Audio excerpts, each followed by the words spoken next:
Hey guys, tonight we're stepping inside the life of an ancient Egyptian tomb builder. You're about to find out why this job might sound like an honoured position in the world's greatest civilization, until we explore why your daily reality involves shattered tools, sun-scorched skin, and being paid in lukewarm beer while carving your way into someone else's eternity. If you're enjoying our sleepy history dives, I'd really appreciate a quick like or even a subscribe. It helps more than you know. And I'm always curious where you're listening from, so drop a comment with your city and the time it is there. I love seeing our sleepy little global community connect. Now, settle in, dim the lights, maybe let a candle flicker nearby, and let's ease into tonight's journey, because you're about to find out why hauling rocks for dead royalty was somehow considered a privilege, even when your spine strongly disagreed. You do not sleep in a palace. You do not even sleep in a house with windows. You sleep in a cube. A hot, sun-baked cube made from dried mud and resigned sighs, tucked tightly into a narrow alley of matching sun-baked cubes, where every surface is the colour of old toast, and every sound echoes like the inside of a clay pot. This is the workers' village, and it smells like sweat, onions, and occasionally regret. You're part of the elite crew building royal tombs in the Valley of the Kings. But let's not get carried away. The word elite is doing a lot of heavy lifting here. Your job may be state-funded and technically prestigious, but your living conditions are about one missed laundry day away from becoming a biohazard. The village of Deir el-Medina, or something just like it, is your home. It's crammed onto the edge of the desert like someone tried to hide it behind a sand dune and hope the pharaoh would forget you existed. The streets are barely wide enough for two donkeys to pass without exchanging insults, and most days the dust is so thick you can't tell if that's your neighbour, or just a pile of old laundry standing very still. Your house, if we're being generous with the term, has a flat roof, 2 rooms, and a courtyard the size of a large doormat. The door does not lock. Instead, it politely leans closed when the wind isn't feeling dramatic. Inside, the temperature fluctuates between pleasantly oven-adjacent during the day, and maybe I'll survive if I bury myself under every linen scrap I own at night. The air is thick with charcoal soot, limestone dust, and the occasional whiff of someone else's garlic breath. You sleep on a reed mat, which you thought would be soft until you realised it has the same give as a woven breadboard. Every morning you wake up before the sun finishes stretching. Your neighbours do too, and they're not quiet about it. Someone's already coughing like a collapsing pyramid. Someone else is sharpening their tools against a rock while muttering a prayer that sounds suspiciously like complaining. You eat a breakfast that is less meal and more food concept. It usually includes stale bread, last night's onions, and a smear of what may have once been cheese, although you're afraid to ask. Water is stored in large clay jars, but by the time you wake up, it is usually the temperature of regret and slightly flavoured by whatever insect had the courage to bathe in it overnight. If you're lucky, someone has spared a beer for the morning, not because it's a party, but because beer is the single most important fluid in your life. It is hydration, nutrition, payment, and therapy. You're technically paid in rations, which often include jars of beer that have all the charm of warm barley soup and the alcoholic content of slightly aggressive bread. The village has a communal latrine, which is a poetic way of saying there is a shared corner with a hole and a lot of judgment. Privacy is not a cultural priority.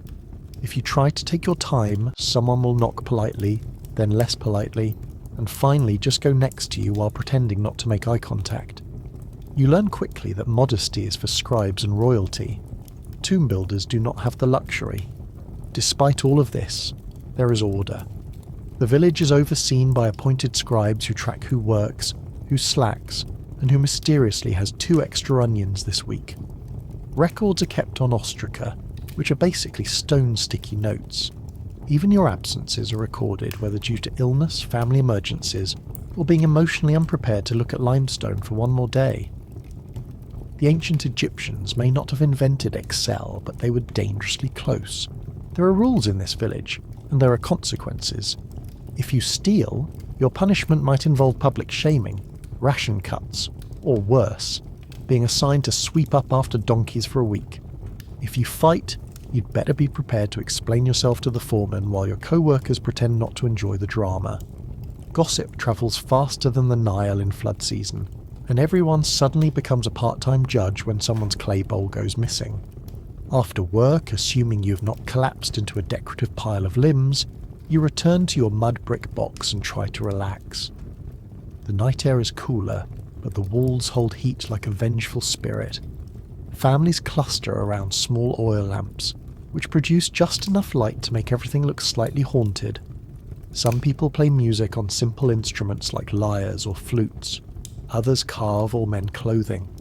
You mostly sit, sip your beer, and ponder if the blister on your palm has developed its own religion yet.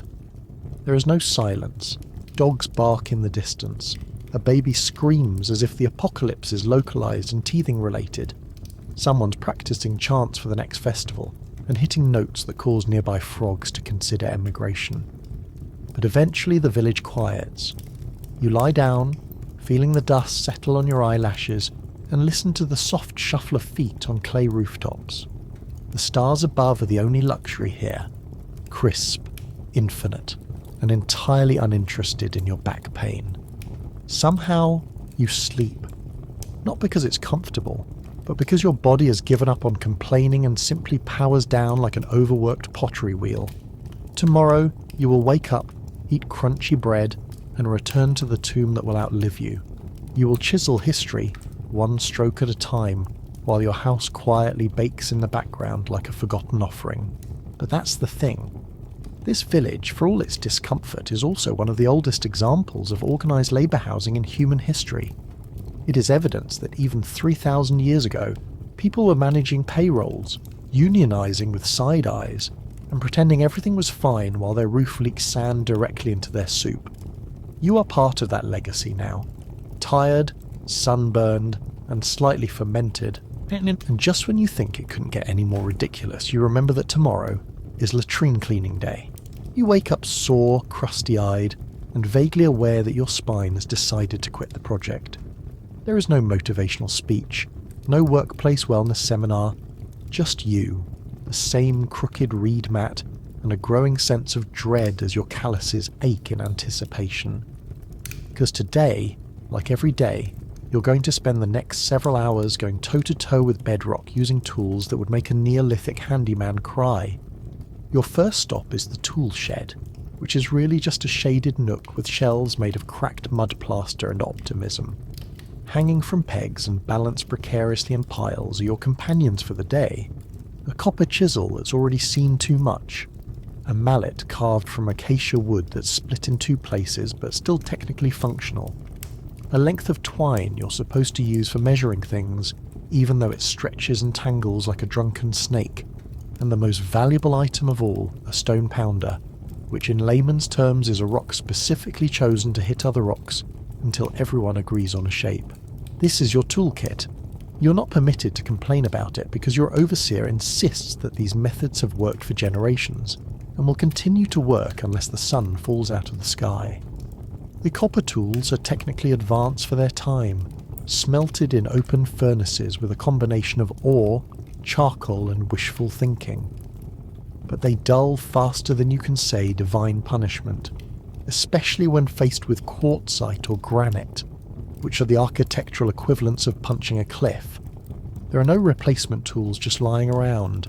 If your chisel breaks, you either sharpen it with a whetstone until it resembles a weapon again, or you pray someone else's back is turned long enough for you to borrow theirs. Sharpening your tools is a daily ritual that feels less like preparation and more like issuing a formal apology to the limestone for what's about to happen. The worksite itself is a cavern of noise and echoes.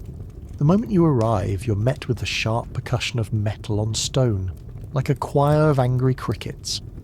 Dust hangs in the air so thick you sometimes wonder if the tomb is trying to swallow you alive before you finish building it. You take your place along the wall, find the mark where you left off, and begin. Every strike is an argument with the past. The stone resists. You insist. Eventually one of you gives in.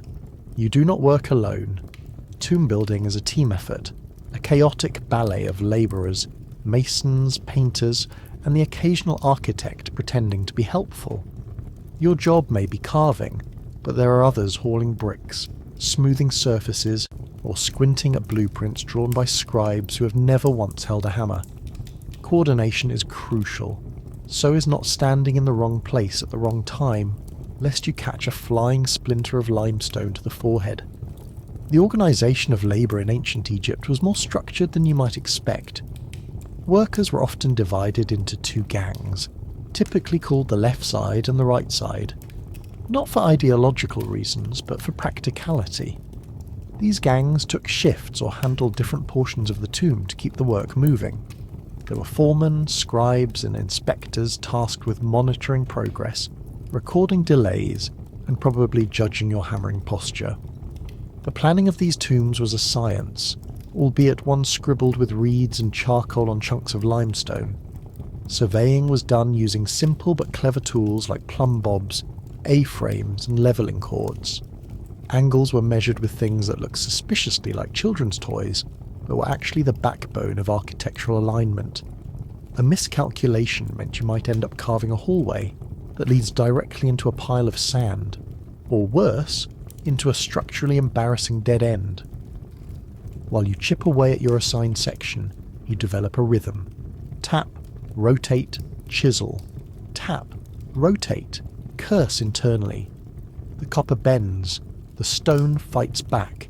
You learn to read the material. Soft limestone behaves like dry cheese, flaking in cooperative chunks. Harder stone just laughs at you until your wrists go numb. Sweat pours from your body in waves. There is no ventilation beyond what the gods accidentally provided. Your clothing consists of a linen kilt, soaked through and crusted with dust, and maybe a head covering if you remembered not to sit on it the night before. You carry a water jar, though its contents are warm and questionably flavoured. The smarter builders sneak beer into the site, not because it helps performance, but because it makes you care a little less when your mallet shatters mid-swing. And then there are the markings. You don't just carve shapes into the wall, you carve meaning. Hieroglyphs, symbols, decorative flourishes meant to guide the deceased into the afterlife, or at least impress the inspectors. The scribe gives you a model to follow, usually drawn in red ochre. Your job is to make it real. There is little room for improvisation. Deviate too far and you might offend the gods, the pharaoh, or worse, the artistic sensibilities of the supervisor with the unibrow and a deep personal relationship with his ruler set. Some workers spend years mastering decorative carving. Others specialise in blocking, smoothing, or painting. The most unlucky end up assigned to the burial chamber itself, where the stone is thicker, the pressure greater, and the risk of wall collapse uncomfortably non-zero. You silently hope you stay in the hallway zone, where the worst thing that might fall on you is another worker's lunch. Despite your exhaustion, there is pride. Sort of. Each tool in your hands is part of a legacy. Ancient Egyptians believed deeply in the permanence of monuments. Tombs were not just shelters for the dead. They were cosmic launch pads designed to protect a soul through eternity. Your chisel marks might be meaningless to a goat, but they are sacred geometry to the priests who will bless this tomb and pretend they don't notice the corner you accidentally chipped last week. By the time your shift ends, your fingers are numb, your mouth tastes like copper and regret, and you are certain your left knee is now made of papyrus. You clean your tools as best you can with a rag that may have been someone's shirt in a previous life. You return them to the shelf, avoid the gaze of the overseer, and limp back toward the village, dragging your pride behind you like a broken cart. Tomorrow, you'll do it all again. Because no one else is going to tame this tomb into submission. And because, somewhere deep inside, you believe that if the tools are good enough for eternity, they are good enough for your blisters. Probably. You do not live on feasts. You live on a rotating menu of beige carbohydrates, spicy root vegetables, and beverages that technically qualify as soup. Forget about honeyed dates, roasted goose, or pomegranate stuffed figs. That is temple food. Festival food. Food for priests, nobles, and whoever carved the gods without sweating through their loincloth. You are a tomb builder. Your food is functional. It is fuel, not flavour. If it tastes good, it probably fell in by accident. The day begins with breakfast, which is less a meal and more a culinary prank. You eat bread. It is round, flat, slightly charred, and approximately the density of sandstone. The flour is ground by hand using saddle querns, which means every loaf is lovingly laced with microscopic bits of grit. Ancient dental remains show extreme wear from a lifetime of chewing on what was essentially artisanal gravel. If your molars could talk, they would file a worker's complaint and request soft fruit immediately. Alongside your bread is beer. Not a cup, not a sip, but a full-on morning jar. This is not the beer of modern memory. There is no crispness, no foam, no golden fizz gently tickling your palate. This is ancient Egyptian beer, a chunky porridge-adjacent beverage made from partially baked bread and fermented barley mash. It is brown. It is thick. It contains floating solids. It may also contain whatever bugs were passing through the fermentation room that week. You drink it anyway, because it is wet, it is caloric, and most importantly, it counts as part of your wages. That's right. You're literally paid in beer and bread. Rations were calculated and distributed based on job role, attendance, and whether the gods were in a generous mood that week. Workers often received multiple jars per day, with additional provisions for families. It was a system designed to keep you fed, hydrated, and just tipsy enough to tolerate the fact that your lunch break involves sitting on a hot rock while squinting at the horizon like it owes you something. Midday meals are equally thrilling. Bread again. Perhaps this time baked with a handful of lentils or flavoured with leek and coriander if someone had extra rations. Onions are your constant companion. You eat them raw, you boil them in stews, you mash them into pastes. There is no escape. Ancient Egyptians believed onions had medicinal and magical properties. They were associated with preservation, vitality, and pungent body odour. You eat them for energy. Your co-workers eat them to ward off illness, and everyone ends up breathing in the same shared onion sauna whether they like it or not. Protein is rare. Meat is expensive, reserved for festivals, funerals, or whatever the gods deem sufficiently dramatic. You might get fish if the Nile was generous, or if your cousin knew someone in the fish-gutting quarter. Eggs are rare treats, often poached from nesting birds or traded among neighbours like edible currency. Dairy exists, but sparingly. Cheese is more myth than staple. Milk turns in the heat faster than you can say. That smells suspicious. Most days you're lucky if your stew includes a few chickpeas pretending to be hearty. Salt is precious. Honey is sacred. Spices are occasional. Most of your food is bland and filling, with textures that range from chewy to alarmingly sharp. Utensils are limited. You eat with your hands, often from shared bowls, crouched in the shade of the nearest unclaimed stone. Napkins are theoretical. So is hand washing. You wipe your fingers on your kilt, your leg, or whatever fabric is closest and least recently used as a chisel rag. The village does have a communal bakery. It is a smoky, blackened space where women knead, bake, and curse in equal measure. Bread moulds are shaped from clay, baked in open hearths, and stacked in absurd quantities like edible bricks. The air is always thick with ash, and the flour dust is so fine it coats everything like a judgmental mist. You know the bakers by their hands, cracked, burned, and permanently ghosted in powder. There are cooks too, skilled in making whatever ingredients exist taste slightly less like despair. They simmer onions in beer, they mash legumes with garlic, they even pickle things when the stars align. But no matter what they do, the core menu never changes. Bread, beer, onions, repeat.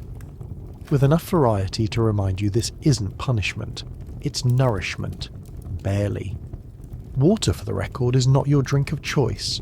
It exists, but it is often suspicious. Sourced from wells, canals, or jars that haven't been scrubbed since the last dynasty, it carries a flavour profile that includes silt, algae, and mild gastrointestinal risk. Boiling it requires fire, time, and fuel. Beer, meanwhile, is self-purifying, mildly antiseptic, and guaranteed to make you forget that your back is one sneeze away from permanent damage. When the workday ends, if there's food left, you eat again. maybe a vegetable stew thickened with barley, maybe a few figs if the season is kind, maybe just more bread soaked in beer, which at this point you consume like a particularly sad sponge. Festive days offer more, boiled meats, sweet pastries, but those are rare. For now you chew, swallow and fantasize about reincarnating as a noble's cat. And yet, despite the monotony, ancient Egyptian tomb builders were surprisingly well fed by ancient standards. Archaeological records from sites like Deir el-Medina show balanced rations, consistent access to food, and even state-funded delivery systems to ensure workers were too full to revolt. Malnutrition existed, but starvation was rare. Your life may be backbreaking, but your stomach is rarely empty, just confused. You lie down at night still tasting garlic. Your breath could flatten a mosquito. Your gut gurgles like a buried curse, and still you dream of better meals, of fruit without worms, of cheese without judgment, of bread that doesn't sand your teeth into gravel. But in the morning, you'll reach for the same beer jar, dunk the same rock-hard loaf, and pretend that maybe, just maybe, today's batch of onions will be slightly less violent. You have not been okay for a while. You are at all times sore in places you didn't know could feel pain. Your knees creak like papyrus doors in a sandstorm. Your spine makes sounds that are not medically promising. There is dust in your ears, your joints, and probably somewhere in your soul. But you are a tomb builder, which means your health is not your own. It belongs to the state, the gods, and whatever chunk of Pharaoh's ceiling still needs carving. There are no rest days unless you're actively on fire. Even then, someone might ask if you can chisel while smouldering. Which brings us to your least favourite part of the job, getting injured. Injuries are not rare. You live in a constant ballet of sharp tools, slippery stones, and co-workers with terrible aim. Blisters turn into open sores. A poorly aimed mallet becomes a thumb-shaped tragedy. You twist ankles, pull muscles, and occasionally get beamed in the temple by a falling wedge of rock that probably has a name and a sense of irony. You do not go to a hospital. Hospitals, in the way you know them, do not exist. What you have is something much more charming.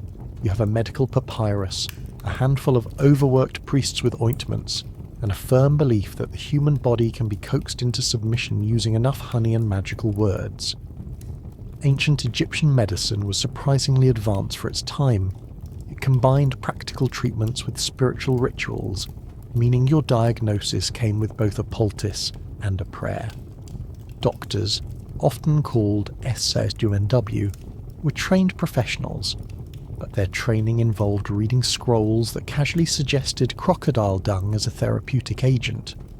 Your injury is logged by the village scribe, who notes in perfect hieratic script that you are unable to work due to mallet to the foot, moderate swelling, possible curse. You're temporarily excused from labour, but that doesn't mean rest. It means sitting on a bench while someone applies a hot paste of ground herbs, mud, and maybe goose fat directly to the wound, while whispering to a statue of Sekhmet and asking it not to smite you. Your daily medical reality is a patchwork of natural remedies and divine intervention. Garlic is everywhere. It is eaten raw, mashed into wounds, or burned near your head to banish fever demons. Honey is prized for its antibacterial properties, which no one quite understands, but they know it works better than letting the wound marinate in sand. Willow bark is chewed for pain, although some insist it is just tree sadness flavoured with hope. More concerning remedies include crushed insects, bits of animal organs, and lizard oil. No one can tell you what part of the lizard is used, only that it is greasy and keeps the evil out. You rub it on your back, which is spasming like a possessed rope, and pretend it helps. It doesn't. But you also do not want to anger the healer who smells like fermented onions and has very strong opinions about foot alignment. For bone breaks, things get worse. Splints are made from palm sticks and linen. Immobilization is recommended but rarely enforced. The idea of rest is noble, but the pharaoh's tomb is not going to build itself. So you limp, brace, and continue. Pain is not treated with narcotics. it is treated with perspective. You are still breathing, therefore you are fine. Fevers are terrifying. You do not understand germs, but you know that once someone starts sweating uncontrollably and mumbling about the afterlife, things are not looking good. The doctor shows up with a frog in a jar, a wax figurine, and a potion that smells like regret. If that doesn't work, a priest is called in to recite spells from the Ebba's papyrus, which includes lines like, "I have driven the pain out, I have expelled the disease." It is unclear whether the pain agrees. There are no privacy curtains. Medical treatment is a community event. You sit in the courtyard while someone applies crushed dates to your rash, and everyone around you offers unsolicited advice. Your neighbour recommends cow dung. Your cousin says his aunt survived similar symptoms by fasting and yelling at the moon. You try both and achieve nothing except suspicious looks from the livestock. You do not pay for your treatment in coins. You pay in rations, labour favours, or small offerings to the household gods. Occasionally, a healer will accept a carved figurine, a bowl, or help hauling firewood in exchange for their services. Medicine is personal, bartered, and only slightly terrifying. And yet, somehow, the system works. Archaeological evidence from Deir el-Medina shows that tomb builders live surprisingly long lives, with skeletal remains showing healed injuries, dental care, and even amputations that had time to recover. You may be in constant pain, but you are statistically likely to survive it, assuming you do not fall into a quarry or anger the wrong priest by sneezing during a ritual. You sleep on your side because your back is rebelling. You keep a charm under your pillow carved with protective symbols. You mumble a prayer to Thoth, Sekhmet, and any deity with spare time. And in the morning you rise with a groan, drink your breakfast beer, and return to the worksite like a hero with one working ankle and a roll of mystery bandages. You do not complain much. Complaining gets you a cold compress made of mashed lettuce and a lecture about gratitude. You simply grit your teeth, adjust your posture, and accept the fact that ancient Egypt built its legacy on sore muscles, questionable medicine, and people like you who learn to laugh through the lizard oil. You do not have a watch.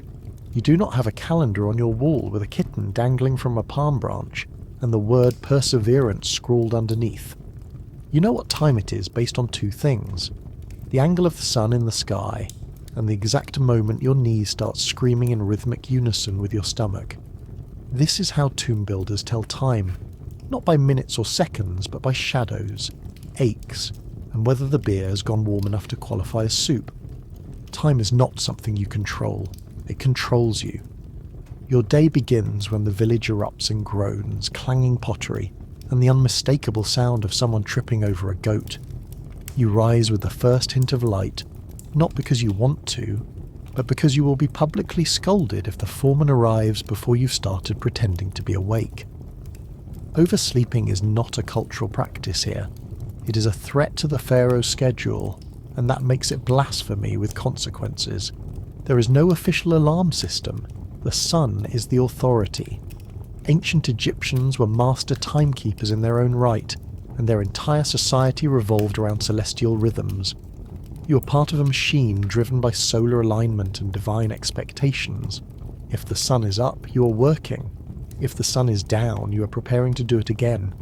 The work schedule follows a rough pattern. You labour in long blocks that are interrupted only by the desperate need to eat, drink, or shake the limestone dust out of your sandals. These intervals are not called breaks, they're called not fainting. Your tasks are assigned by scribes who claim to understand efficiency, but have never personally hauled a stone block uphill while being shouted at by someone who smells like pickled garlic. You are part of a crew that operates like a rotating machine. Some digging, some haul, some carve, some paint. Some pretend to be supervising while doing absolutely nothing but adjusting their linen skirts and looking pious. Shifts are not precisely timed, but they are culturally expected. Everyone knows when it is too hot to survive, and when it is slightly less fatal to start working again. Ancient Egyptians divided the day into 12 hours of daylight and 12 hours of night. These were not equal hours, they changed depending on the season. In the summer, daylight hours stretched into long stretches of blistering agony. In the winter, you thanked the gods for slightly shorter suffering. Nighttime hours were marked by stars, water clocks, and the quiet panic of realizing you forgot to sharpen your chisel before bed. You take your midday pause, not because your body has stopped aching, but because the sun is directly above your skull and your vision has started to wobble. You sit in the narrow shade of a half-finished wall, sip your lukewarm barley beer, and watch the world bake itself into a husk. You do not eat quickly. You chew as slowly as your jaw will allow, stretching time like dough, in the hope that maybe this lunch lasts long enough for the foreman to forget you exist. Then it's back to work. The afternoon stretch is where time breaks down completely. The air turns syrupy. Your sweat dries into crust. Your sense of self detaches from your body and hovers slightly above you, wondering how you ended up in this timeline. The sun shifts, shadows grow, and eventually you hear the signal, usually a shout, a horn, or the blessed sound of someone dropping a tool and sighing in spiritual release. Work is done. You return to the village, dusty, crusty, and dragging your limbs behind you like a sad parade.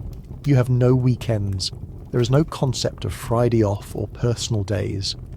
What you do have are feast days, festival days, and the occasional religious holiday when everyone pretends to care more about cosmic balance than stone alignment. These are sacred. Not because of faith, but because they are the closest thing you have to sleeping past sunrise without being yelled at by someone holding a reed scroll. Some records suggest you may have worked around 8 to 10 days at a time, followed by 2 days of rest. These weekends were not guaranteed and were often consumed by tasks like laundry, tool repair, or helping your neighbour chase an escaped goat through the kitchen. You did not lounge, you maintained. And sometimes, if the stars aligned, you got drunk on slightly better beer while listening to a man with a harp sing about gods with too many eyes. The passage of time is marked by more than the sun. It is marked by what still hurts, what has stopped hurting, and what has gone completely numb. You age quickly. Not visibly, perhaps, but internally. Your joints tell stories your face has not caught up with. You stop measuring life in years and start measuring it in tombs. How many you have worked on, how many you might see finished, how many are still waiting in the valley, whispering their deadlines at the back of your skull. Eventually your body adjusts. It learns the rhythms. You know when to lift, when to pause, when to squint at the horizon like you're thinking deeply, but really just stalling. You develop a sixth sense for how long, until the next break, the next ration, the next moment of pretending that your spine is not shaped like a broken sickle. And then the cycle begins again, because the pharaoh's tomb waits for no one, because eternity apparently has a deadline. You may have thought your job was to carve tombs. That was adorable. Before you can carve anything, the materials need to get there, and guess who gets to move them? Not the gods, not the pharaoh, not the architect with the excellent posture and an allergy to manual labour. You. You and your co-workers with backs like overused rope and sandals that have been patched so many times, they now qualify as spiritual objects. You're not moving pebbles, you're moving limestone, sometimes sandstone, sometimes granite, which is roughly the density of divine punishment. The average block can weigh several tons, and if you're unlucky enough to be assigned a special decorative slab from Aswan, you might as well start composing your own funeral inscriptions. You do not have cranes, you do not have forklifts, you have ropes, wooden sleds, and the blind optimism that your legs will not give out mid-haul. The blocks arrive by boat if you're lucky. Barges float down the Nile carrying stone from distant quarries, navigating currents, hippos, and the eternal question of whether the captain is sober. Once the blocks reach the dock, they are not simply unloaded. They are wrangled, slid, leveraged, prayed over, then yanked up ramps or dragged across the desert by teams of men, all wondering why divine architecture couldn't involve something lighter, like painted papyrus. There are sleds, yes, but these are not the smooth, waxed kind your inner child dreams of. These are wooden platforms, often roughly constructed, lashed together with cord and goodwill. They groan under the weight, They buckle under pressure. They catch every bump, pebble and curse word the desert can throw at them. The friction is unbearable. The sand resists like a living thing. Every few steps you must pause, adjust and try not to cry in front of the junior apprentices. You pour water in front of the sled. This is not a ritual, it is physics. Ancient Egyptians discovered that wetting the sand reduced friction and made it easier to drag heavy loads. You do not understand the science. You just know that someone is always shouting for more water and someone else is always saying there is none. And while those two are arguing, you are still holding the rope. Team hauling is its own ritual. You're arranged in lines, pulling in rhythm, grunting in unison like a chorus of reluctant donkeys. Coordination is key. If someone trips, everyone stumbles. If someone lets go, the block shifts, and the entire operation becomes a rolling disaster with your name on the report. You chant to stay in sync. The chants are traditional, rhythmic, and deeply inappropriate. The overseer pretends not to hear the lyrics as long as the block moves forward. Ramps are your worst enemy. The slope is long, the path is narrow, and the incline was clearly designed by someone who enjoys watching other people suffer. Some ramps are temporary structures made of mud brick and rubble, built alongside tomb entrances or winding up from valley floors. They are slippery, crumbling, and if you fall, you do not stop until graffiti is finished with you. Accidents happen. You have seen blocks fall and split. You have seen sleds collapse. You have seen ropes snap and send men flying like badly trained geese. When these things happen, there is no formal apology. Just a long silence, some shouting, and then a new plan involving more ropes, more water, and fewer witnesses. Somehow it all works. Not because it makes sense, but because failure is not an option. The pharaoh needs his tomb. The gods demand completion. The foreman demands not being yelled at by his foreman. And so, every stone that reaches the tomb face is a miracle made possible by teamwork, bruised feet, and someone pouring just enough water to avoid spontaneous combustion. The logistics are absurd. Records from ancient Egypt show that massive stones were moved over long distances using precisely coordinated crews, tools, and methods. Relief carvings, like the famous image from the tomb of Jehuti-Hotep, show hundreds of workers dragging colossal statues on sleds while a single figure pours liquid on the sand. This is not metaphor. This is your life. You are one of those dots in the image, sweating, pulling, and wondering if your hernia qualifies as a religious offering yet. You do not move just stone. You move wood, pigment, plaster, and food.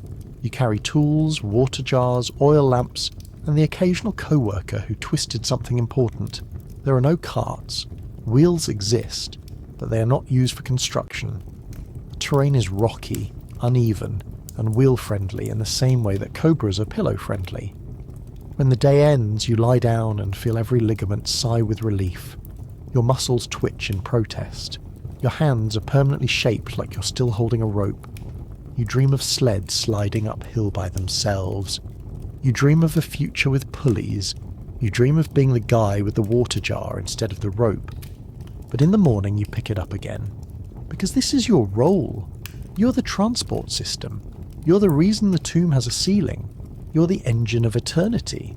Slightly sunburned, mildly concussed, and definitely not paid enough for this. By the time the stone walls are smoothed and the carvings are cut, you might think the hardest part is done. You would be adorable for thinking that. Because now the tomb must be decorated, not just casually, not just with flair, with absolute divine precision, ritual correctness, and a disturbing amount of ground-up insects. This is not art. This is cosmology in pigment form. Every line, every colour, every posture in every scene must reflect eternal order, celestial balance, and your supervisor's deeply held belief that blue is sacred and must never look even slightly purple. You're not just painting for the dead, you're painting for the gods, and they are known to be picky. You do not use paint in the modern sense. You use crushed minerals, ground plants, burned bones, and things that smell suspicious. The palette is surprisingly rich, red from ochre, yellow from arsenic-based orpiment, blue from a mixture of ground copper and sand baked at terrifying temperatures, green from malachite, black from charcoal, white from gypsum. If you're fortunate, someone has recently returned from a quarry run with a fresh sack of colour stones and not too many scorpion bites. The binding agent is always experimental: egg yolk, tree resin, animal glue, and sometimes water with a side of personal risk. You mix it all by hand, usually in shallow ceramic bowls using a stick that probably used to be a hairpin or a toothbrush. If the pigment clumps, you smooth it with your fingers. If it smells like something died in it, that is a good sign it will stick to the wall. You paint on plaster. The wall must first be coated in mud brick or limestone dust mixed with straw and water, then layered with a fine whitewash of gypsum or lime.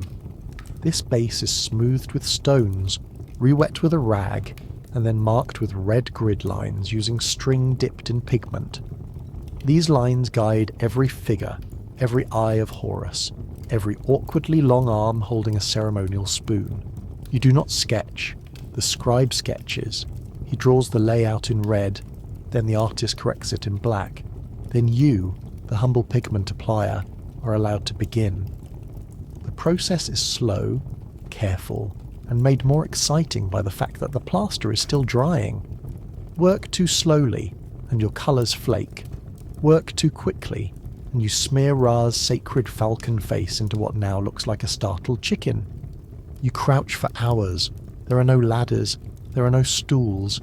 You stand, squat, or lean precariously on a fellow worker's shoulder while holding a bowl of green pigment and hoping your sweat does not drip onto a depiction of the goddess Hathor again.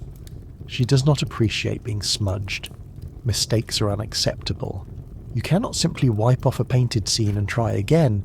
If a line is crooked, it stays. If a face is wonky, it lives forever in judgment.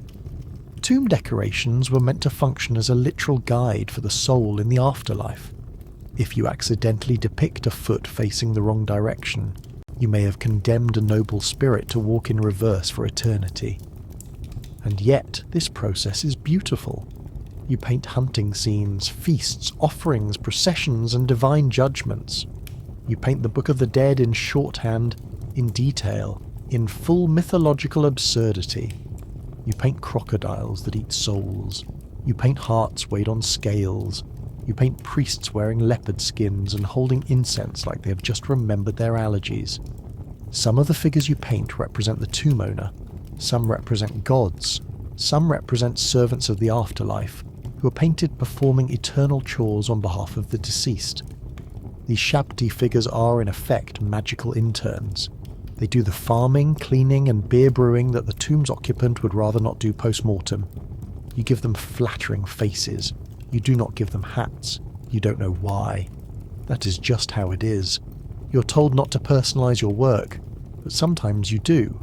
You add a slight curve to a smile. You make a cat just a little too fat. You give a servant unusually muscular calves. No one notices, or if they do, they pretend not to. Because you've been crouched in the dark for 6 hours breathing powdered arsenic, and they are afraid of what else you might do if pushed. The lighting is inconsistent. Oil lamps cast flickering shadows. You work under a glow that makes everything look 10% more haunted. You squint constantly. Your eyes water. Your nose runs. You inhale so many minerals that your sneezes come out tinted. At one point, someone brings a bronze mirror to reflect sunlight into the tomb. It works briefly, until someone knocks it over trying to chase a startled bat. Decorating a tomb could take weeks, sometimes months. Royal tombs take years. Each corridor is a scroll in stone. Every scene is a spell. You're helping build a cosmic insurance policy, one smear of green at a time. No pressure. When you finish, there is no applause. The walls are inspected, the pigments sealed with resin or plaster, and then everything is quietly buried under centuries of silence. Your work will not be seen by the living. Not unless someone breaks in a few thousand years later with a flashlight and a questionable moral compass. But you know it is there. You know that beneath the sand, in the darkness, your brush strokes tell stories no one else will see. You made eternity more colourful, with crushed beetles, boiled gum, and the sheer willpower of a man who no longer fears getting paint in his ears. You do not believe in ghosts, not officially. You believe in deadlines, in back pain, and in beer thick enough to stand a spoon in. But after carving one too many jackal-headed judges into tomb walls under flickering lamplight, even the most practical workers start checking over their shoulder. Because these places are not quiet. They are watching. They hum at the edges of hearing. They hold stillness the way a cobra holds venom. And sometimes, the stone shifts when no one is touching it. You are not hired for your spiritual sensitivity. You are hired because your arms look like you arm wrestle donkeys for sport. But this is a job soaked in mythology. Every chamber you carve is sacred. Every surface you paint is an open line to the afterlife. Every mistake could invite divine consequences, or worse, a memo from the priesthood. The moment you step inside a tomb, you're entering a liminal space, a bridge between this world and whatever is waiting beyond. That would be poetic if it didn't mean you also have to sweep out bat droppings, while pretending not to notice the eye-shaped cracks forming above the sarcophagus alcove. Superstition is part of your job whether you like it or not. There are rules no one writes down. You do not whistle in the tomb. You do not carve facing away from the doorway for too long. You do not speak the name of the deceased unless you want to have a deeply uncomfortable dream, and under no circumstances do you point at the god set. He doesn't like it. Everyone agrees on that. No one knows why. You carry charms. They hang from your belt, your neck, your work pouch, eyes of Horus, scarab amulets, carved ivory fingers. Someone once brought a mummified rat wrapped in linen as a protective talisman. No one questioned it. That man has never been injured on the job. Coincidence? You do not tempt fate. There are rituals. Before entering certain chambers, you scatter natron across the threshold. Not for cleaning, for safety. You mutter prayers to Ptah and Thoth. Not because you are religious, but because last time you didn't. A plaster chunk fell off the ceiling and hit you so hard you forgot your cousin's name for 3 days. The tombs themselves are full of messages. Protective texts line the walls. The Book of the Dead, the Litany of Ra, spells, instructions, warnings. Some are literal, some are metaphorical, some are passive-aggressive. Do not disturb this tomb sounds polite until you remember that the next line often involves divine snakes vomiting fire into your eyes for all eternity. You have seen inscriptions that make your hair stand on end. One tomb featured a depiction of a cursed doorway with a figure vomiting blood for stepping through unclean. Another showed a judgment scene where the worker who misspelled the pharaoh's name was devoured by a crocodile-headed demon with very strong opinions about spelling. You try not to think about it, but when you are alone in the inner chamber, your torch flickering, the walls leaning in just a bit too close, you start to feel the air shift. Cold drafts from places that should not have airflow. Stones that echo too long. Footsteps that sound like yours but slower. Other workers talk, quietly, in corners. Stories pass through the village. A man who heard voices when carving the burial shaft. Another who swore he saw a shadow move across the freshly painted Anubis figure. One man woke up screaming after dreaming he had been sealed into the tomb he built. He refuses to enter any chamber without a sprig of fresh papyrus tucked in his belt. You do not laugh. You asked him for one yesterday. It is not just the tombs. Even the work site is heavy with meaning. You're not building furniture. You're constructing a spiritual machine. Every wall, every statue, every direction aligns with sacred geometry. The tomb must face west, toward the land of the dead. It must descend in stages mirroring the soul's journey. The gods are not metaphors here. They are architects with excellent memory and no patience for errors. Priests occasionally visit to check your work. They chant, sprinkle incense, and make gestures you do not fully understand. You stand back, tools in hand, and try not to sneeze. If the priest is happy, he nods and leaves. If not, he declares the area spiritually misaligned, and you get to spend the afternoon dismantling a perfectly functional wall because a solar falcon did not approve the angle. There is no room for cynicism. Too many things go wrong without explanation. Tools vanish. Paint refuses to stick. Workers feel suddenly ill near specific statues. You once saw a man drop his chisel 3 times in a row before it landed standing upright. Point embedded in a crack shaped suspiciously like a hieroglyph for doom. He quit the next day and became a fisherman. You do not blame him. The river is full of crocodiles, but at least they are honest about it. At night, back in your village, you sleep with protective symbols under your mat. You light a small oil lamp and let it burn until the flame stutters. Some workers recite protective verses before bed. Others wear linen wrappings over their faces to confuse spirits. One man insists on sleeping with his feet pointing north. No one questions it. His house has never caught fire.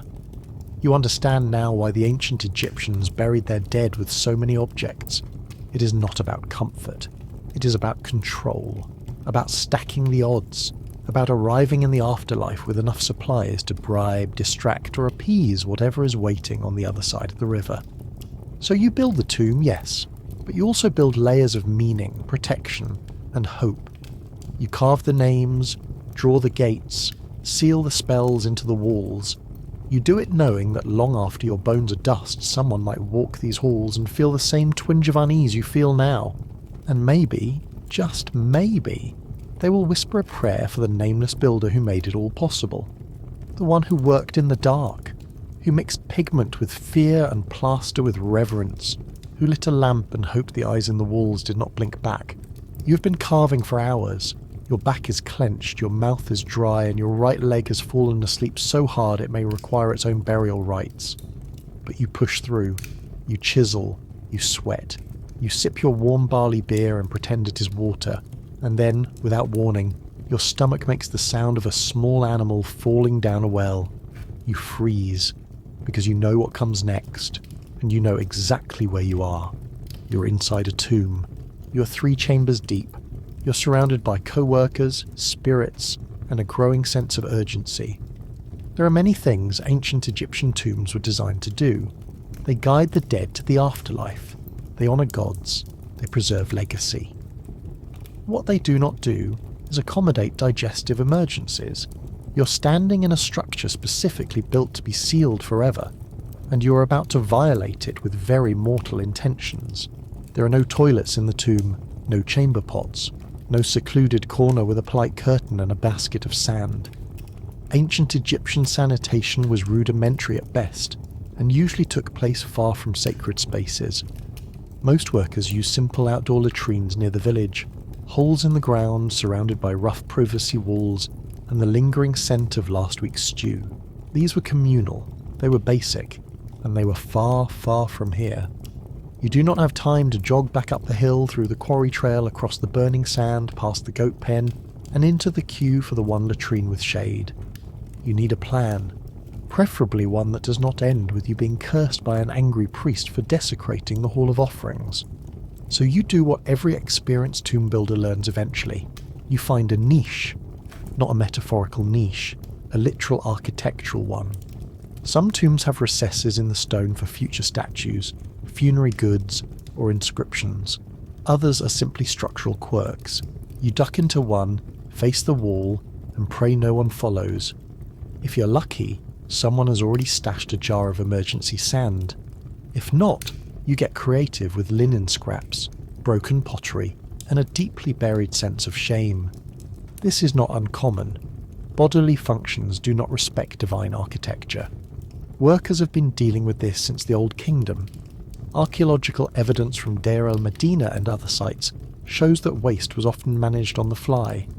There are shards of pottery that bear the marks of hasty use. There are corners of tomb shafts where organic residue has been detected. Your ancestors were not subtle, they were practical. You are practical too. You finish. You bury. You shuffle back to your carving station with the expression of someone who has stared eternity in the face and seen their own digestive schedule reflected back at them.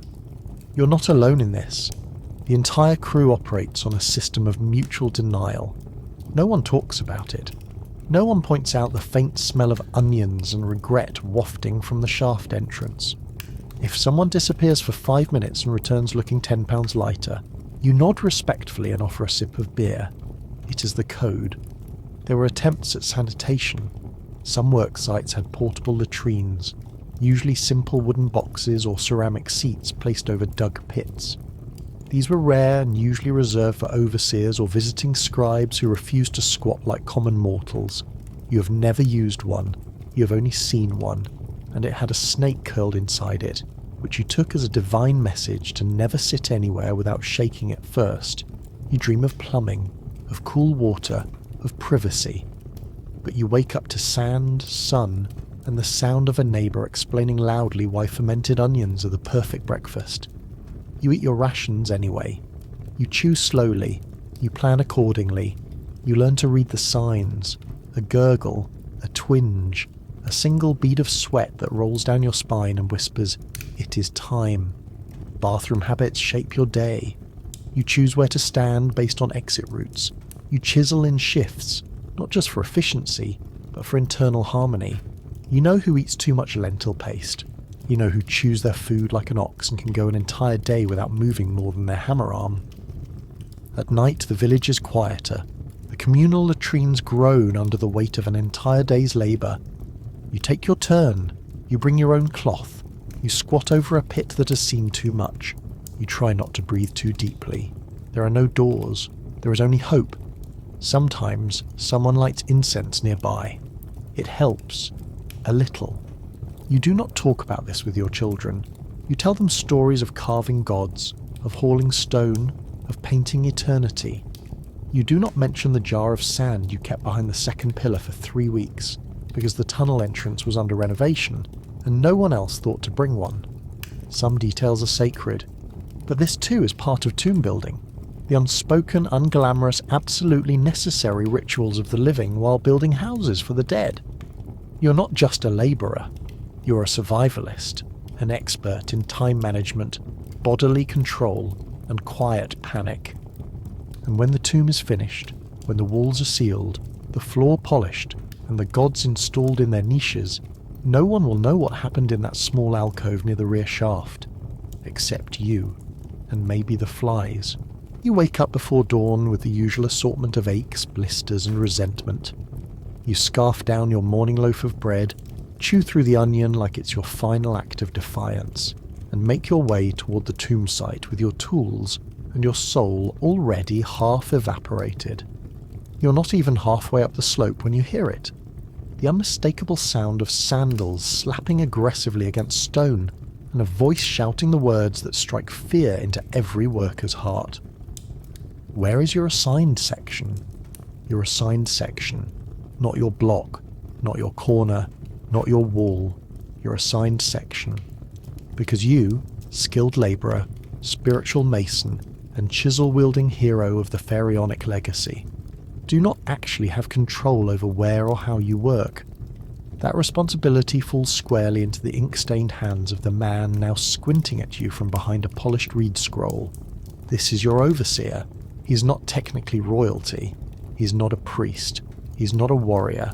He has never lifted a single block of stone in his entire life, but he carries a brush, a list of names, and the terrifying power to reduce your rations if your attendance is not recorded before the sun hits a specific rock. He's part of the middle management hierarchy that governs your every move. There is the foreman, who oversees the crews directly. There is the scribe, who records everything you do, down to whether you cough too long during the chant of the morning. There are supervisors from Thebes who visit periodically to pretend they understand construction, and there is that one guy who carries a scroll but never says anything and just nods dramatically. You suspect he might be a cousin of someone important. Their job is coordination. Your job is pretending their coordination makes any sense. Every morning you check in.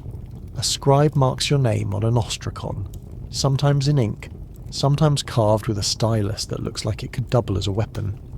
If you are late, it is recorded. If you are early, it is ignored. If you are missing, your absence will be noted alongside a reason, such as illness, heat stroke, or uncooperative bowel. You're assigned to a task for the day, which may or may not be the same task as yesterday. Sometimes you carve, sometimes you haul, Sometimes you sit in a narrow shaft for 4 hours holding an oil lamp, while someone else does something artistic and complains that your flame is too wobbly. The overseer calls it dynamic labour rotation. You call it whatever keeps me from yelling. Ancient Egyptian labour administration was shockingly advanced. The workers' village at Deir el-Medina kept extensive records, pay logs, absence reports, material lists, even letters of complaint. There are surviving tablets where workers accuse their bosses of hoarding beer or miscounting bricks.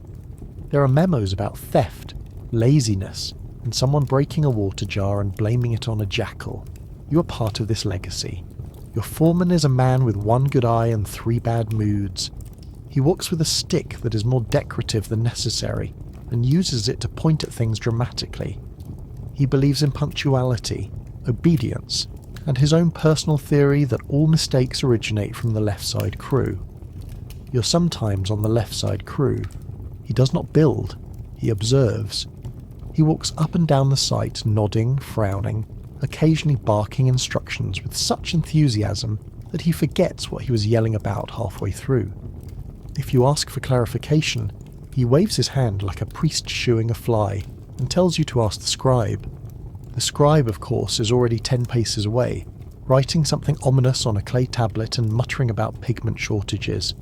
He will later submit this tablet to the main office, where it will be reviewed, stamped, and filed into a system that only other scribes understand. You know this because you once spent 3 hours watching them argue over whether excessive torch use should be categorized under tools or fire hazards. There are rules, so many rules. You must wear your assigned tag. You must not leave your post without permission. You must not speak during the official prayer period.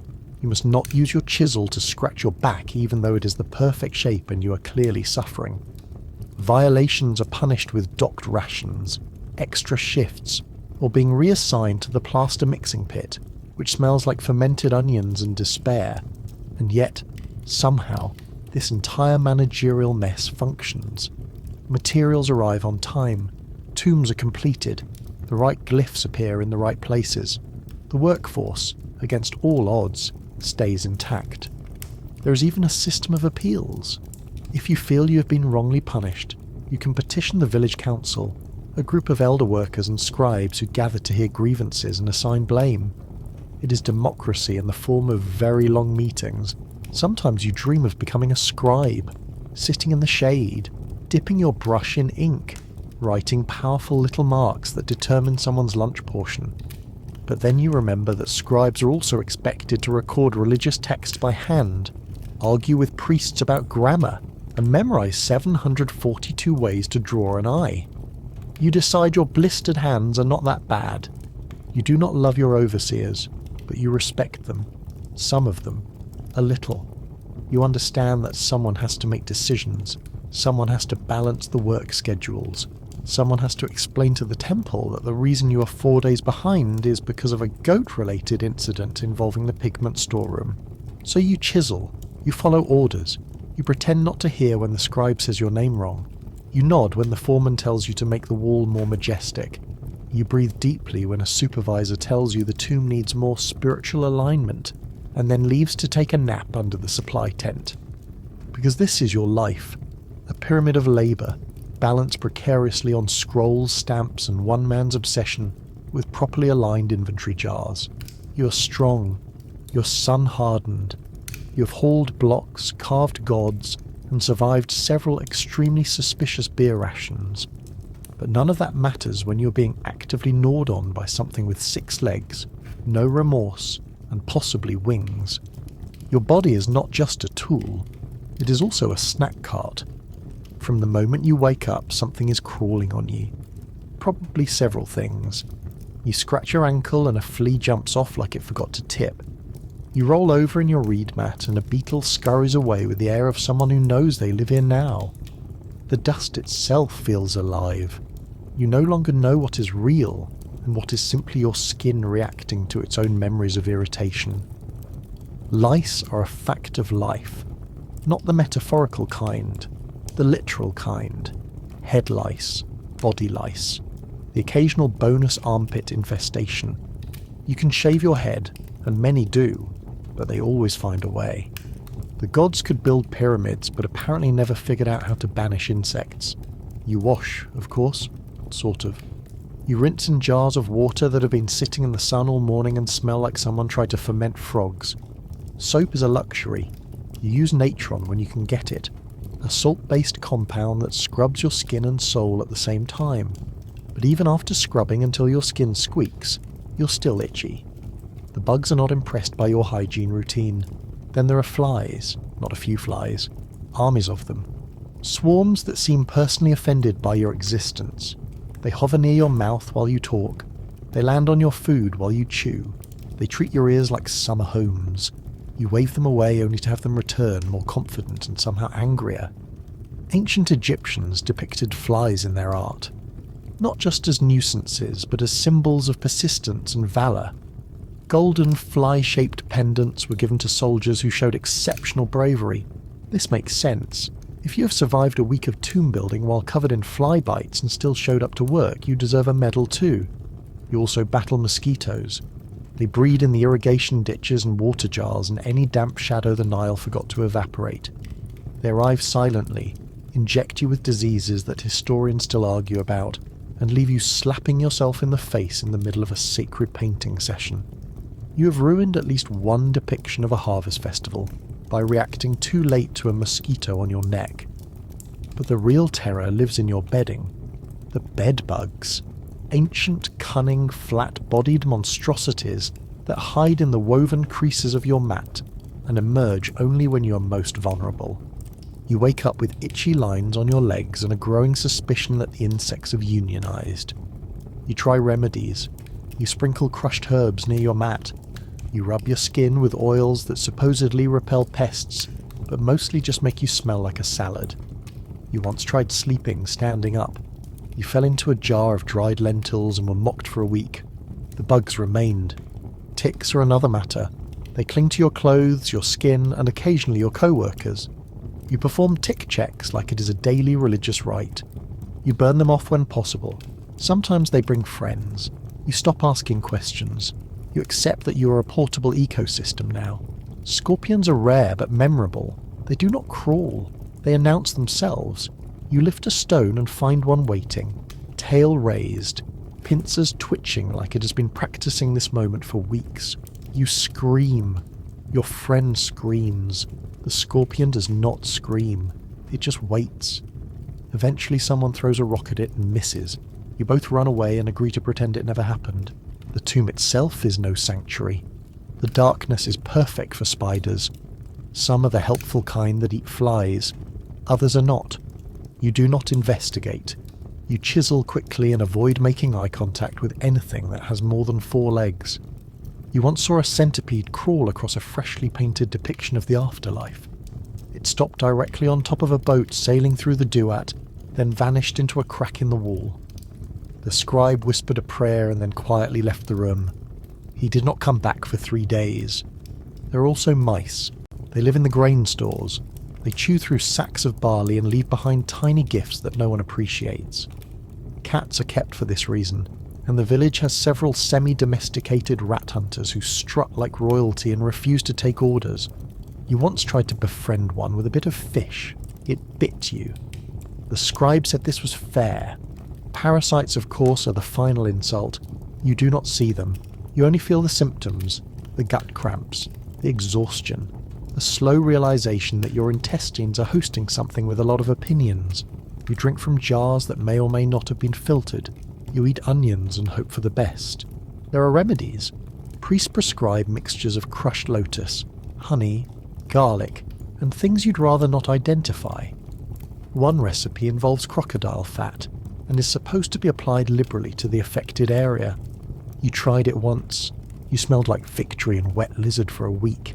It did not help. Still, you adapt. You swat automatically. You scratch with precision. You learn to identify different bites by sensation alone. You develop the 1,000-yard stare of a man who has been stung by a wasp while relieving himself behind a statue of Osiris and has never emotionally recovered. This is not mentioned in the official job description. No one says, Welcome to the tomb crew, please meet your new roommates, but it is part of the job. You carve through pain, through swelling, through an itchy madness that rivals divine judgment. You do it because the tomb must be finished, and because no one wants to be the worker who quits over fleas. So you oil your skin, you shake out your bedding, you light incense and hope it chokes the mosquitoes before it chokes you. And at night, as you lie there listening to the soft chew of termites in the roof beams, you whisper the ancient builder's prayer. Let the bugs eat me after the tomb is finished, not before. You're not dressed for success. You're dressed for sweat, for dust, for the illusion of modesty and the reality of scraping your shin against a sharp piece of granite, while wearing what amounts to a glorified napkin tied around your waist. You do not own outfits. You own layers of linen that have been repaired so many times they now qualify as extended family. Your daily uniform consists of a linen kilt. That's it. Not a tunic, not sandals, just the kilt. Made from a single piece of rectangular linen, folded, wrapped, and tied with more guesswork than tailoring. Some men cinch it with rope. Others rely on the power of hope and friction. You can spot a first-year apprentice by how often his kilt falls off while hauling water jars uphill. It is a rite of passage. No one helps. Everyone laughs. Linen is the fabric of choice in Egypt, not because it's fashionable, but because cotton does not exist yet and wool is basically a portable furnace. Linen breathes. It soaks up sweat. It dries fast. It also becomes see-through when wet, which is unfortunate considering you're usually covered in water, beer, or your own perspiration by the second hour of work. If you're lucky or relatively unimportant, you go shirtless. If you're slightly higher in the labour hierarchy or have sensitive shoulders, you might wear a short-sleeved tunic. This is just more linen, stitched badly, and often decorated with a red stain of unknown origin. You're told it is paint. You do not ask follow-up questions. Footwear is optional. Some wear sandals made of woven reeds or leather, usually tied with straps that never quite sit flat. Others go barefoot, which gives you better traction, but also gives scorpions direct access to your soul. The ground is hot, the stones are sharp, the sand is everywhere. There is no winning, only tolerating. You have no pockets. If you want to carry something, you tie it to your belt, hang it from your shoulder, or shove it into your headcloth if you're feeling bold.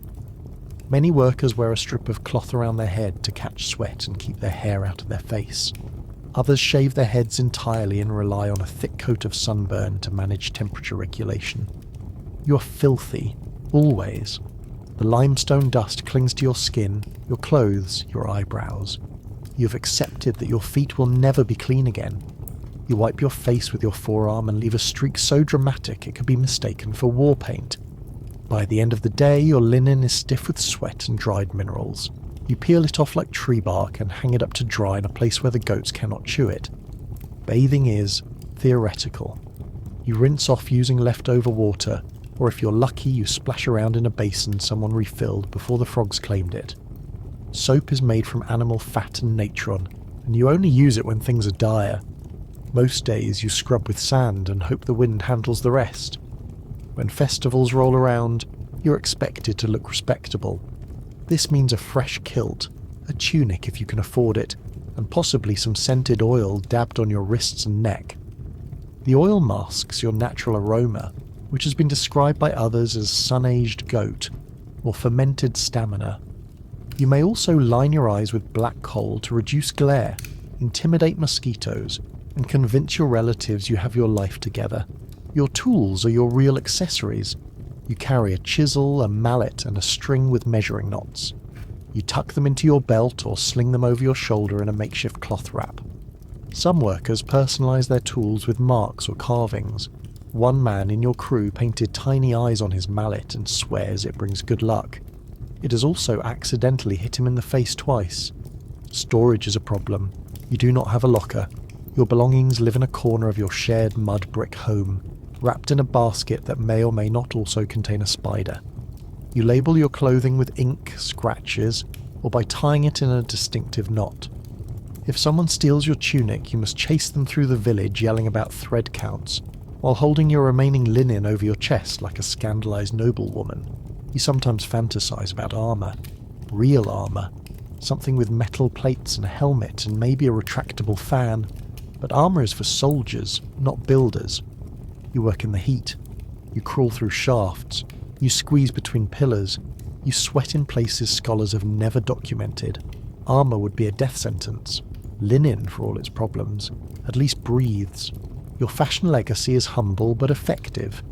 Tomb paintings show workers like you with shaved heads, bare chests and loincloths. Simple, functional, immortalized in the act of hauling, carving and suffering gracefully. No gold, no jewellery, just muscles, dust and the quiet confidence of someone who knows that the gods do not care about your hemline. At night you fold your linen carefully, shake out the bugs and hope it doesn't fall apart before next week. You lie down in your mat crusted in sweat and mineral deposits and dream of silk, of colour, of something soft. Then you wake up and put the same outfit back on, slightly less clean, slightly more haunted. Because this is tomb building. You're not here to impress, you're here to endure, and you're doing it one sweat-stained kilt at a time. You hear the sound before you see the problem. A shout, then silence. Then the soft, unmistakable clatter of a copper chisel falling in a way that suggests its owner is no longer holding it voluntarily. You pause mid-swing, chisel hovering over half a cartouche, and turn just in time to see a man face down in the plaster, limbs twisted, kilt bunched, and one sandal flung several yards in a direction. Sandals are not supposed to fly. You do not panic. You wait. Because everyone waits. Because this is not your first collapse. Sometimes it's a faint from heat. Sometimes it's exhaustion. Sometimes it's a snake bite. But sometimes it is the other thing. The long nap. The eternal unpaid vacation. The moment when your co-worker stops being a co-worker and becomes, in the most ironic twist imaginable, a tomb occupant. Someone has died. Again. Ancient Egyptian tomb building is many things. Brutal. Precise, sacred. It is also dangerous. There are tools. There are collapses. There is dust so fine it could retire your lungs by midweek. You have lost co-workers before. You will lose them again. The real question is not if someone dies. It is what happens next. There is no ceremony, not immediately. First comes protocol. The work stops. A scribe is called. He shows up with a stylus and a concerned expression that looks exactly the same as his bored expression. He writes down the time, the location, the cause if it is obvious. If it is not obvious, he writes divine timing and moves on. The body is moved, gently if possible, strategically if not. No one wants to offend the gods by dragging a man through a sacred chamber, but also no one wants to leave him lying next to a half-finished depiction of Osiris receiving an offering plate. You lift, you carry, you sweat, and you try not to make jokes, but one always slips out. You laugh. Not because it is funny, but because this job already owns your back, your lungs, and your sanity. It will not take your sense of humour too. The official cause is usually dehydration, or a fall, or divine will. Sometimes it's listed as stomach sickness, which covers everything from bad bread to intestinal parasites, the size of philosophical arguments.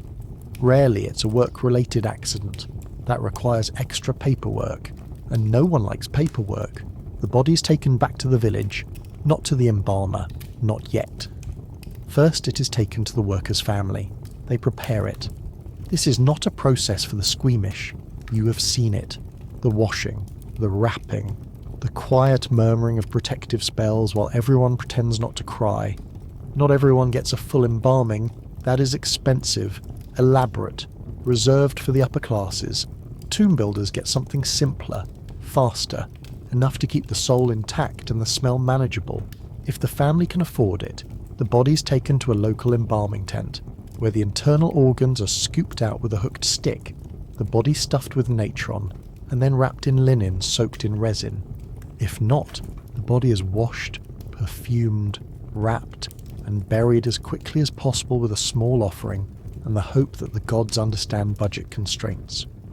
Sometimes the workers pitch in, a few jars of beer, a loaf of bread, a painted Shabti figure carved on a lunch break, a gesture to say, you mattered, you are remembered. You are part of this crew and we will not let you wander the afterlife in rags and confusion. But then comes the replacement, because the tomb must be finished. The overseer meets with the foreman, the scribe updates the roster. A new name appears, a new man shows up. He's introduced as the new one. No one uses his name for the first week, not because they do not care, but because it hurts less that way. You train him, or someone else does. You show him where the tools are, where the water is, where not to stand unless he wants limestone to land on his skull. You point out the scorpion corner, you give him the last man's mallet and say nothing about the dried blood on the handle. Some believe the dead haunt the tombs, not maliciously, just observantly. They stay close to their work. You swear you have seen movement in the shadows, felt a hand on your shoulder when no one was near, heard your name whispered from a sealed chamber. Maybe it is your imagination, maybe it is your memory, or maybe the man who carved the ceiling last season just wants to make sure you finish it right. There are rituals for this. You burn incense, you say prayers, you offer a bit of beer on the stone and pour it out slowly, respectfully. Not just for the dead worker, but for all of them. The ones who came before, the ones who fell, the ones who will fall. You honour them not with tears, but with finished walls and clean lines. Life continues. The tomb grows. The name of the pharaoh is etched deeper. You forget the exact date the man collapsed, but not the moment. That moment stays. A scar in the rhythm of your work, a breath held in the silence, a reminder. You're not building for the living, you're building for what comes after, and sometimes what comes after arrives early. There are many things you're good at. Carving stone, surviving heat, pretending your lunch is not 3 days old. But every now and then, the tools are put down. The scribe stops scribbling, the overseer stops shouting, and the entire work crew does something miraculous. You celebrate, not just resting, not just sitting quietly and hoping your joints reinflate. A real celebration, with music, food, dancing, and questionable decisions involving fermented date wine, and a borrowed cat costume. The ancient Egyptians did not believe in suffering quietly. They believed in balance, Ma'at, the cosmic order. And part of that balance meant that after weeks of hauling limestone uphill, while inhaling powdered beetle wing fragments, you deserved a break. A feast, a festival, a chance to pretend you're not one stub toe away from retirement. You do not know exactly what the festival is for. Maybe it is a royal birthday. Maybe it is a seasonal holiday. Maybe a priest declared it sacred because he was bored and wanted to hear the flute guy with the crooked teeth play again. You do not care. There is music in the village and someone is already roasting meat. That is all the theology you need. The party starts with noise, loud, chaotic, joyful, drums made from stretched animal skin, lutes strung with gut, reed flutes that sound like a goose learning to sing, and clappers, always clappers, smacked together in time with the rhythm or more often completely out of it. You dance, or rather you sway rhythmically and hope no one notices how bad you are at dancing. The women in the village are better. They move like they've been training for this since birth. You move like someone trying not to throw out their back in public, but you try. Everyone does, because tonight is not about precision. It is about movement, relief, forgetting. Food appears. Glorious, greasy, blessed food. There is more bread than usual, softer, warm. There are onions cooked in oil instead of eaten raw like punishment. There is meat, real animal flesh, grilled over coals and dripping fat into the fire. You eat duck, goat, fish, whatever was caught, slaughtered, or traded that day. You do not ask questions. You chew until your jaw protests and your stomach sends a thank you note. And then there is beer, always beer, thicker than soup, warm as bath water, served in jars, cups, bowls, and once directly from a ladle that may or may not have been used earlier to scoop out wall plaster. You drink it anyway. Everyone drinks. Old men, young apprentices, the scribe who claims he's not drinking tonight but is already dancing with a fig basket on his head. You drink until the ache in your spine turns into a song. You drink until you forget that your toenails are half limestone. You drink until the stars start to sway slightly, and you start to think that maybe the gods really are watching, and maybe they're impressed. This is not frivolous. This is sacred. Egyptians believed in celebration as an offering. Music was not just entertainment, it was ritual. The goddess Hathor, patron of joy, music, and inebriated decisions, was honoured through dance and song. Every sway of the hips was a prayer. Every poorly played flute note was an act of devotion. You're not partying. You're contributing to cosmic harmony. Badly, but earnestly. Someone brings out a harp. It is old, tuned roughly, and missing one string. No one minds. A chant begins. A funeral song, oddly enough, but one that reminds you life is short and the afterlife is long, and you should probably have another handful of grilled onions while you can still taste them. Children run underfoot. Dogs bark. Someone spills beer on the foreman's sandals and blames the wind. No one fights. Not tonight. There is an unspoken truce during festivals. Even the grumpiest worker smiles, even if it is only because he got an extra slice of duck. The party stretches into the night. Torches are lit. The music slows. People begin to drift away. Some fall asleep where they stand. Others lie down near the fire, bellies full, faces warm. You sit, legs stretched, shirt undone, staring at the stars like they might blink back. In the quiet after the drums you feel something rare. Not happiness exactly, but peace. The kind that sneaks up behind you when the sweat has dried and the laughter has stopped. You're not just a tomb builder. You're a man surrounded by friends, food, and the stubborn kind of joy that refuses to be crushed by falling stones or bad bread. And in the morning you will hurt. Your head, your stomach, your pride. But that is tomorrow's problem. Tonight, you're part of something older than tombs. A tradition of survival, celebration, the sacred act of not giving up. You fall asleep on the ground under the stars, smelling like roasted goat and beer, and for once, not even the dust feels heavy. There is a sound that strikes fear into the heart of every tomb builder. It is not the crack of stone, not the hiss of a scorpion. It is the sharp, nasal hiss of someone whispering, "Did you hear what happened in the pigment tent?" You did not ask. You never ask. But you're about to hear it anyway. Because this job is not just about chisels and geometry. It is about people. Dozens of tired, sun-baked, underpaid humans stuffed into a labour camp with nothing to distract them but shared hardship, unpredictable rations, and the occasional flirtation gone dramatically wrong. And that means gossip.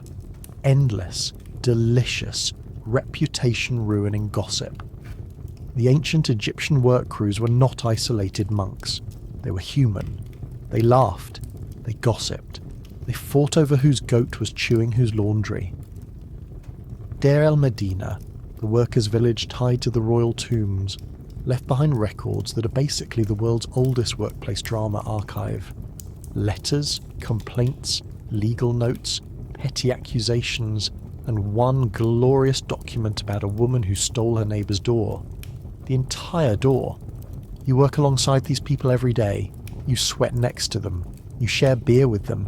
You see them at their worst, and so naturally you talk about them, quietly, while pretending to adjust your chisel, while pretending to fill your water jar, while absolutely not watching the plasterworker's apprentice sneak a second bowl of stew and give it to the carpenter's daughter. You learn the signs. Who is secretly angry at whom? Who always takes the best tools and returns them mysteriously bent? Who keeps skipping shifts and claiming bad dreams as an excuse? You learn who snores, who sings, who is probably sleeping with the foreman's cousin. The scribe knows everything. The potter knows even more. But it's the old man who sharpens the chisels who never says a word and has seen everything twice. The drama is constant. Two workers fight over tool placement. A brick hauler is accused of eating extra rations. Someone is caught using someone else's laundry water. These things escalate, quickly. You once watched two grown men almost come to blows over whose turn it was to fix the donkey tethering post. But then there is romance. Ancient, dusty, vaguely wine-scented romance. It always starts the same way. A glance, a joke, a suspiciously long conversation near the grain storeroom. You pretend not to notice, but everyone knows. And soon, your crew is whispering about stolen kisses behind the scaffolding and mysterious hieroglyphs carved a little too lovingly into the wall. Workplace relationships are not forbidden, but they are complicated, especially when one half of the pair is technically married, and the other half is the sister of the man who sharpens the chisels and never forgets a face. You try to stay out of it. But then someone drops a jar of red ochre and mutters something about karma, and you realise you're now in the middle of a scandal you never asked for. Sometimes the gossip reaches the scribes, and sometimes it reaches the courts. The village of Deir el-Medina had its own legal system. Workers could file formal complaints over theft, over slander, over affairs. There are surviving records of men accusing other men of using sorcery to seduce their wives, of women claiming their husbands took second wives without permission, of workers arguing over whether or not they were hexed by bread. You attend one of these hearings once, not as a defendant, not yet. You stand in the crowd as the village elders read out loud from a complaint that includes the phrase, "He cast a spell using my sandals and a goat's tail." You try not to laugh, you fail. The accuser glares at you. You quietly update your mental list of enemies. The drama is not always petty. Sometimes it is heartbreaking. A worker collapses and someone whispers that he had not been eating, that his wife had left him, that his brother stole his pay. You listen. You nod. You pass him an extra hunk of bread the next day. No one speaks of it again. There are moments of joy too.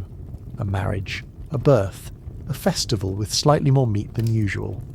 The village gathers, laughs, drinks, dances badly. You forget who insulted whom, who owes who a beer, who might have forged their attendance record last week. But it always returns. The whispers, the side eyes, the suspicious stains on someone's tunic. You hear a rumour that a block was deliberately dropped near the overseer's tent. No one was hurt, but the message was clear. You wonder if it is true. You decide it is not your business. You carve your line and keep your mouth shut. Until someone casually mentions that your name was brought up at dinner last night. Something about a missing jar of oil. Something about you being seen near the storage room. You laugh. Dismiss it. But the next morning, you find your tools slightly out of place, and your sandals moved, and a hieroglyph carved into the plaster that looks a lot like your nose. You are now part of the gossip cycle. Congratulations, there is no escape. You're trapped in an ancient soap opera with stone walls and no off switch. But somehow it keeps you going. The absurdity, the drama, the reminder that everyone else is just as confused, hungry and sunburned as you are. And so you listen, you whisper, you roll your eyes, and you go back to work. Because at the end of the day, the tomb will last forever. But this scandal, it'll be old news by next week. You step back. You wipe your forehead. You admire the last chisel line of the day. It is straight, clean, slightly divine, if you do say so yourself. The plaster is smooth. The glyphs are sharp. The gods are proportioned. The border is exactly 3 fingers wide, just like the scribe's diagram. You allow yourself a single smug nod. This is your best work. You might even brag about it later. And then the inspection team arrives. They do not knock. They do not announce themselves. They simply appear. A small group of men in clean linen robes, none of whom appear to sweat. At the front is the royal architect, tall and pious, with a jawline that implies he has never lifted anything heavier than a charcoal diagram. Beside him is a priest from the temple, already frowning at the wall as if the paint has personally insulted his ancestors. Behind them, the scribe, your favourite person, holding a scroll, a brush, and the kind of expression that means someone's about to be blamed for something, and it's probably you. They pace, they point, they speak in hushed tones, occasionally glancing at you as if you were a sentient dust clump that somehow became bipedal. The priest pauses in front of your freshly finished panel and tilts his head dramatically. The architect leans in. The scribe scribbles something that looks suspiciously like a death threat written in cursive. You brace yourself. The verdict is in. It is wrong. They do not say bad. They say incorrect. Misaligned. Thematically inconsistent with the royal solar theology of Upper Egypt during the reign of the current divine pharaoh, whose name you have now carved wrong 4 separate times because his throne name and birth name are 47 syllables long, and include a bird that is impossible to draw without looking like a duck with anxiety. The priest steps forward and taps a painted figure with a stick that you're not convinced is ceremonial. He explains that the god's posture is incorrect. You nod respectfully. You do not remind him that he approved this pose 2 weeks ago, when he was standing in front of a different wall while chewing date paste and clearly not paying attention. The scribe informs you that the text border is 1 cubit too short. You open your mouth to explain that it matches the last section exactly. You close it again when you remember that last week's inspector said that section was too long, and now it is being used as the new standard because consistency is for amateurs.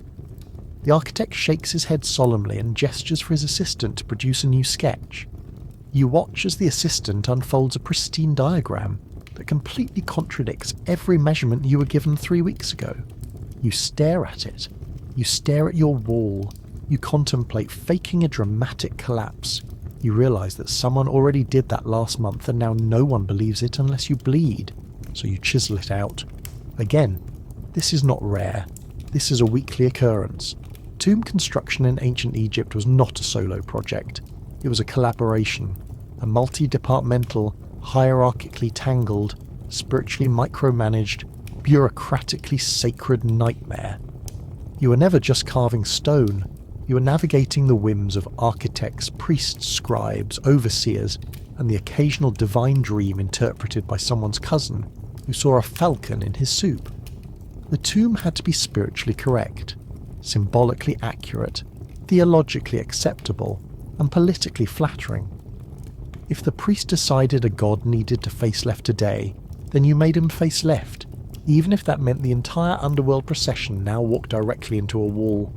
The painter suffers the most. You have seen him repaint the same lotus flower 5 times in 1 week. Too blue, not blue enough, too feminine, too masculine, not enough petals, too many petals. Once it was rejected for being emotionally confusing. You did not even know that was possible. The inscriptions are even worse. The scribe updates the titles constantly. The pharaoh gains new epithets mid-project. You chisel them in, then you're told they're too long. Then they are abbreviated. Then the abbreviation is mistaken for a curse word and you're forced to sand it down and re-engrave the full version, twice the size, across a column that is already full. You now understand why some gods are drawn with multiple arms. They needed extra hands to slap the architects.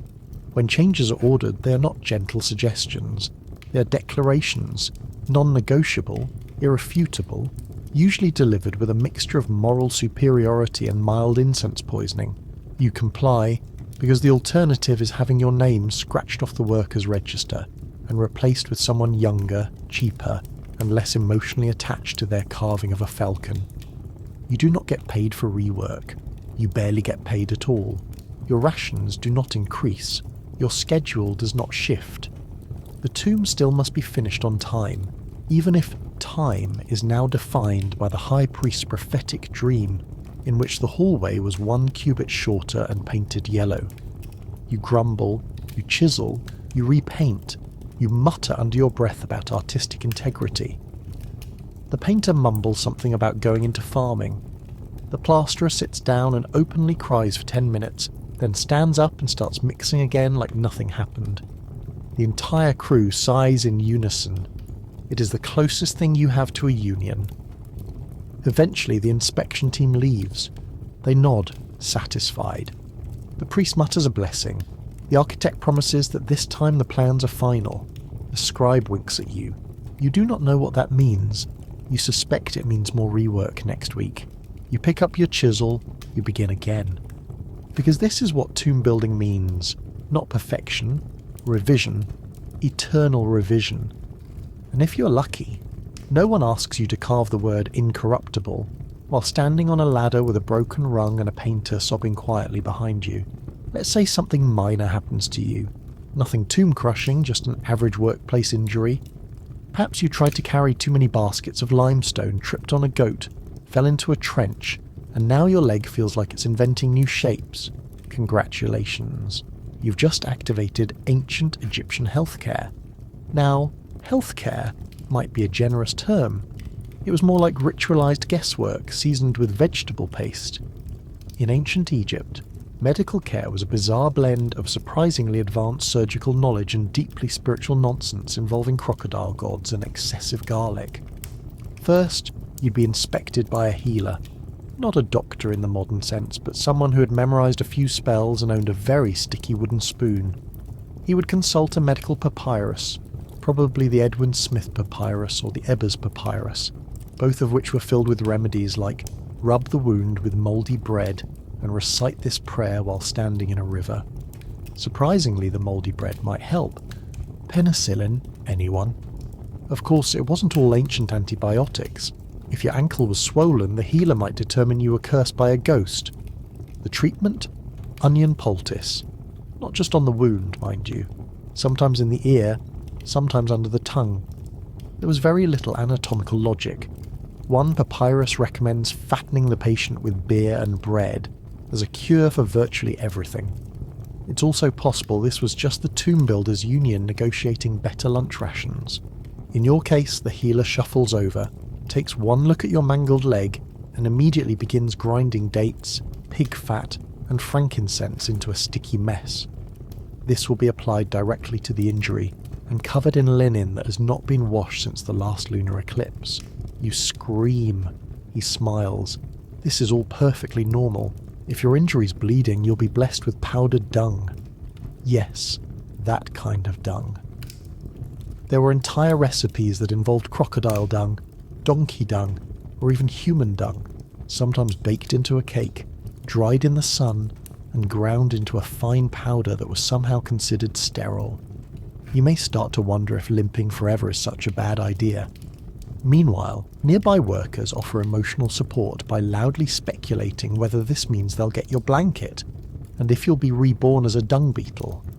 Reincarnation was very serious business. So was blanket redistribution. For bone breaks, you might get lucky.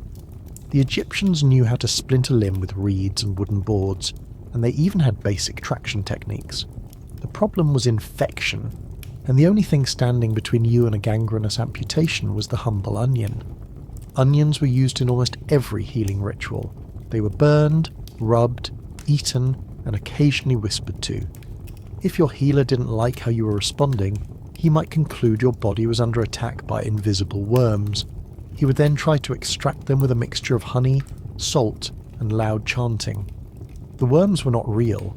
The chanting, unfortunately, was. Now let's imagine your leg gets worse.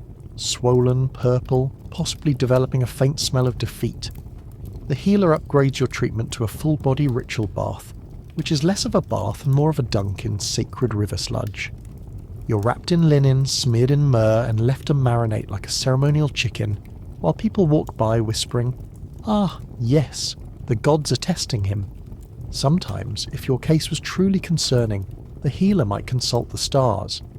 Astronomy and astrology were very much the same thing. The position of Orion's belt might determine whether your leg needs prayer or leech therapy. One famous method involved placing a gecko on the injury and waiting to see if it blinked twice. The gecko, for the record, was not trained. If it blinked at all, it was taken as divine confirmation that you were probably going to die. Despite all this, tomb builders actually had some of the best healthcare in Egypt. You were state-sponsored, part of a royal workforce, which meant you had access to treatments that common farmers never saw. You had oils, massages, poultices, and even basic surgical tools. Metal scalpels existed. So did linen bandages soaked in honey. It's just that alongside these things, you also had spells designed to keep demons out of your kneecaps. And don't forget the beer. Beer wasn't just for recreation. It was a food, a painkiller, and a sedative. Brewed thick with grain, it was safer than most water sources. Some medical texts prescribed beer in horrifying dosages. One injured worker was once recommended 2 jugs of beer daily, until his melancholy left his bones. If you weren't injured before the treatment, you certainly might be afterward. All of this means that getting hurt while building a tomb was a gamble between early proto-science and glorified snake oil. Some treatments worked. Others just involved screaming, onions, and crossing your fingers that your leg didn't get eaten by invisible ghosts. And you could not take a day off. If you stopped working, you stopped eating. So eventually, with your leg bound in muddy linen and smelling like fermented goat, you limp back to the quarry, beer gourd sloshing, hoping you don't sneeze and dislodge a spiritual parasite. Meanwhile, the healer packs up his onion satchel, sprinkles powdered lettuce seeds over another patient, and heads off to meditate beneath a statue of the falcon god Horus. Medicine, it seems, was as much performance art as it was treatment. But the most sobering part, some of this stuff actually worked. The Egyptians were pioneers in documenting illness, prescribing herbs, and recognizing patterns. They knew that honey kept wounds clean. They knew that mold had healing power. They just didn't know why. So they added prayers, symbolism, and just enough animal dung to make modern archaeologists wince. And that's how you learn the hard way that, in ancient Egypt, limping back to work on a cursed leg covered in fermented onion slime was not a tragic exception. It was the health plan. So the next time you stub your toe and consider Googling symptoms for mild discomfort, just remember, in ancient Egypt, you'd be handed a goose feather, a clove of garlic, and a stern look from a man named Divine Spleen Reader. Then you'd be wrapped in yesterday's laundry and told to pray directly into your left armpit while chanting about dung beetles. Modern healthcare may have its flaws, but at least it doesn't smell like simmered onion bandages and foot cheese. Probably. Now roll over, get comfy, and maybe wiggle your toes in gratitude, because tonight you're not hobbling through limestone dust with sacred worms in your kneecap. You're just lying there, in a nice clean bed, free of geckos. Sleep tight, and may your spleen remain unhaunted.